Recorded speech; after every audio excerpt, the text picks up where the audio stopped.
But I cannot let you go away without giving Jakob Uszkoreit the word. He's the son of Hans Uszkoreit. Where is Hans? Where is Hans? There he is. So it's a family adventure here. Jakob is, well, he's just way too modest. You won't find it in his bio, but he is the inventor of the transformer, which is the algorithm we all now use for AI. The transformer has been an incredible extension, I might say, from many algorithms that came before, but have now really transformed the world, literally. And so I want to give you the word, at least for a few minutes, to tell about your new adventure. He's not mentioning his transformer anymore because that's past. He's already way into solving cancer and making us live forever and so forth. So at least we need to have a few words because he's got, with his new startup, so many calls in the afternoon. So please. Thank you. Just to, number one, yes, we were standing on the shoulders of giants when we did this, so just a few words on the past. And I'm also not the only one. Right? There was 8 of us, and a really, motley crew. It was a lot of fun back then. But yeah, I'll indeed maybe try not to talk too much about that time, but instead where that kind of led me from there, what happened, because it's, some superhero, I think, says with great power comes great responsibility.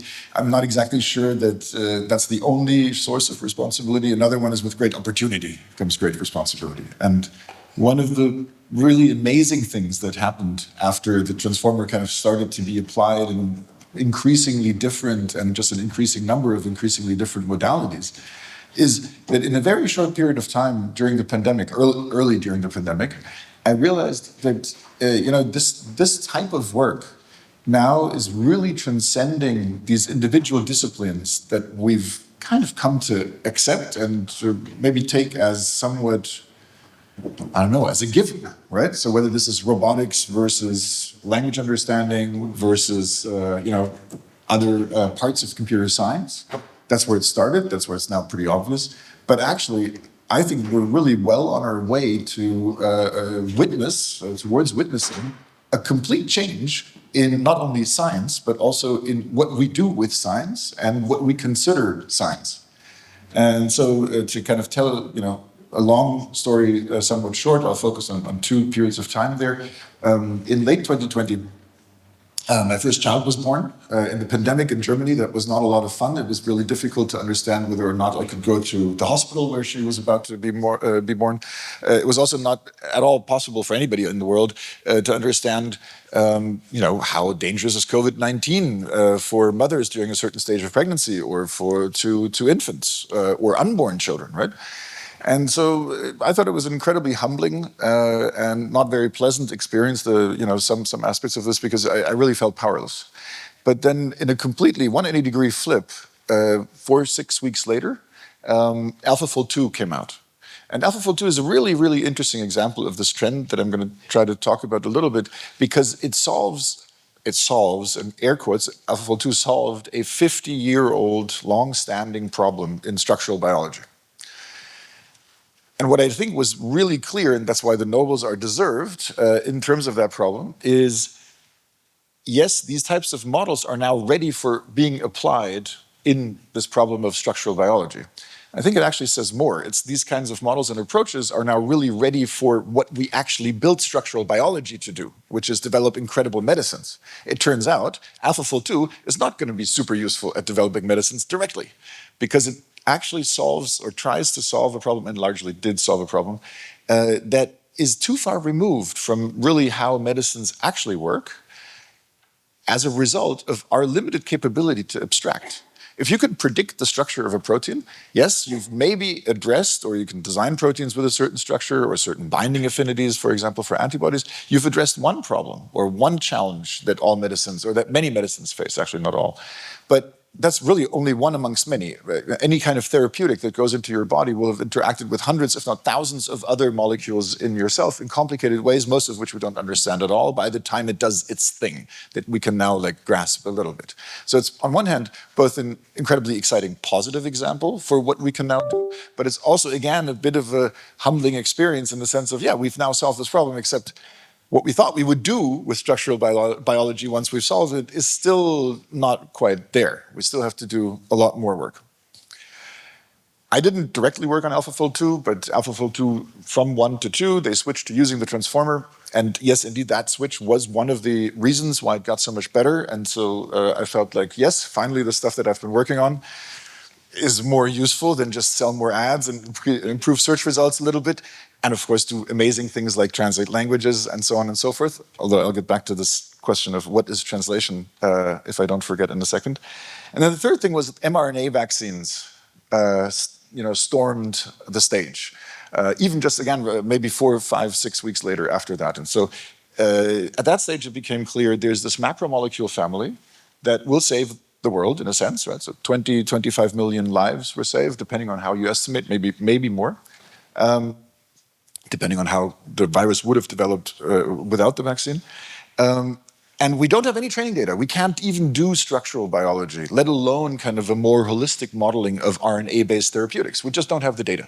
And then a long-term mentor of mine approached me and said, well, wouldn't it be a pity if 10 years down the road, your now infant daughter would then learn that despite the fact that this generative AI thing is taking off and you could raise a lot of money and then create training data for this mRNA stuff or RNAs that are just saving the world, and then you could train AlphaFold-like tools, wouldn't it be sad if your daughter learned that you then didn't do it and remained in your cushy Google Brain frontier lab job and so on and so forth. So at that stage, I was a little bit annoyed with this mentor, but he was right.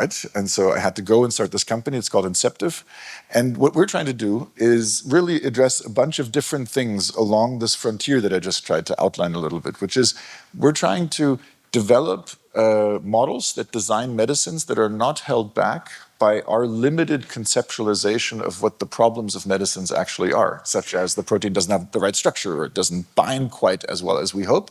But by just observing from a distance, does it have the desired effect in terms of improvement of certain biomarkers in an increasingly end-to-end way? And we are indeed doing that to a large extent with RNAs of different flavors, small interfering RNAs, mRNAs, ASOs, different kinds of therapeutic molecules, different types of therapeutic molecules, where we are already seeing real evidence now of something that I think is already starting to shake the foundations of what we think of as science, which is the following phenomenon. We've just partnered or announced a partnership, as just one example, with a RNAi company. So this company, Alnylam, makes small RNAs, siRNAs, that go into some of your liver cells and they're knock down a gene. They do that by harnessing one of the endogenous mechanisms that we all have, one of many, we don't know how many such mechanisms we have, to knock down or to regulate genes.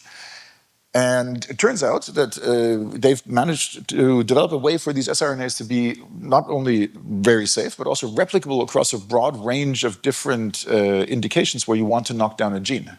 But as they test their medicines, they sometimes observe adverse behaviors that are caused by genes not being knocked down, but by other genes actually being expressed more or being amplified.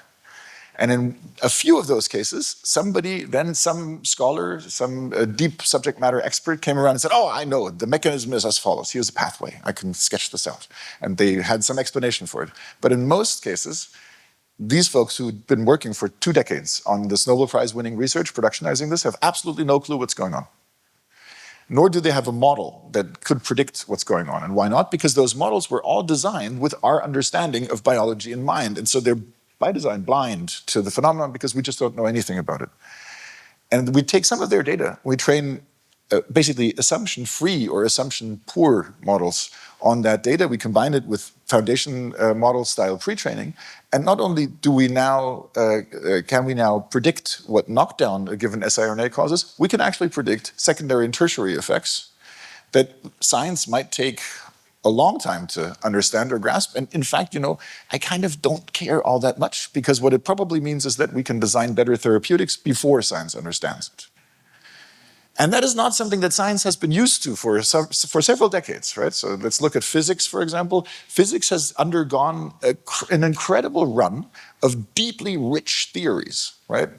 Quantum mechanics, general relativity, special relativity have led to a phase where a lot of progress in physics was made not by looking at nature and not being able to explain something, but by just poking theory and then deriving interesting things from, theoretical kind of maybe quirks, and then, coming up with things like black holes, as an example.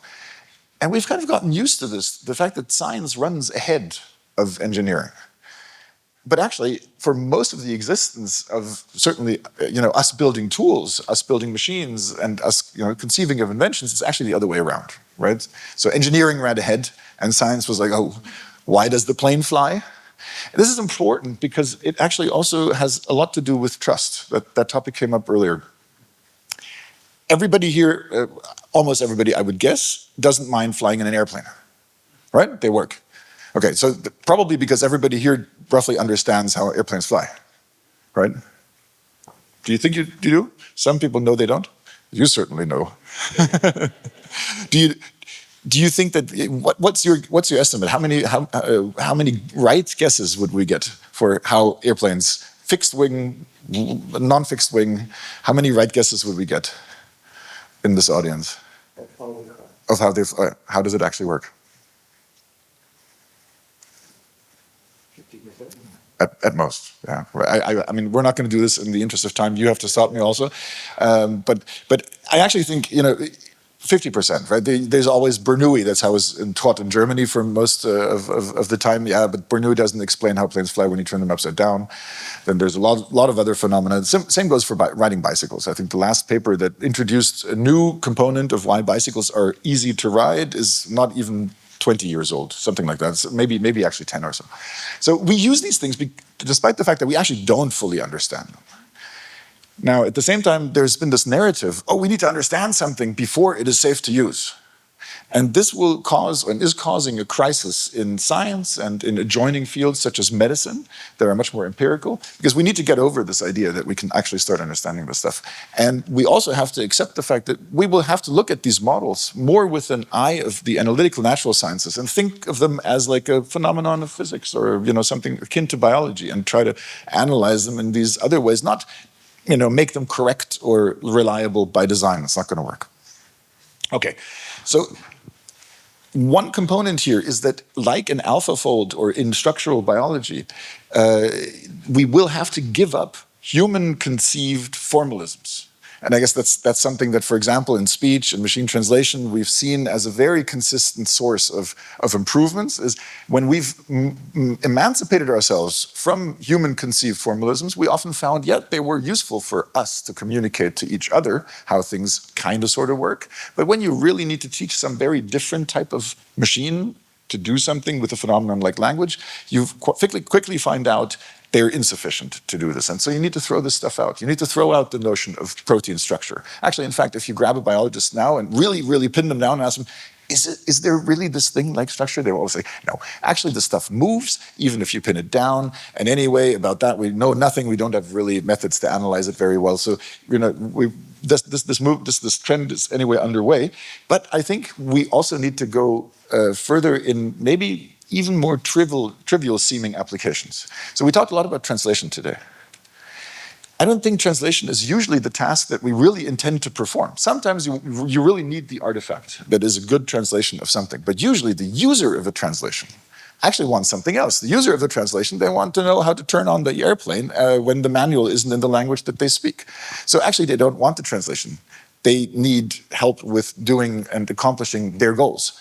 And so one thing that was said a few times earlier is that we need to put these things into, or we need to make sure that this kind of technological progress remains and really is optimized for our advantage. And what that might also mean is really questioning what the problems are that we think we are applying them to, and focusing on really what the goals and results are that we hope for them to accomplish. And those are really not the same thing. And we're today, I think, increasingly held back by our constrained understanding of what the problems are.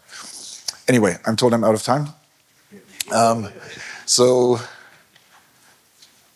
maybe one last thing, really quickly, which is that one thing I am really, really excited about in this space is to look at how we need to change, excited and frightened, is how we need to change our institutions in order to motivate this, right? Because today, scientific institutions reward primarily understanding, right? There's this famous thing about reviewer two in different fields. In biology, reviewer two says, but what is the mechanism?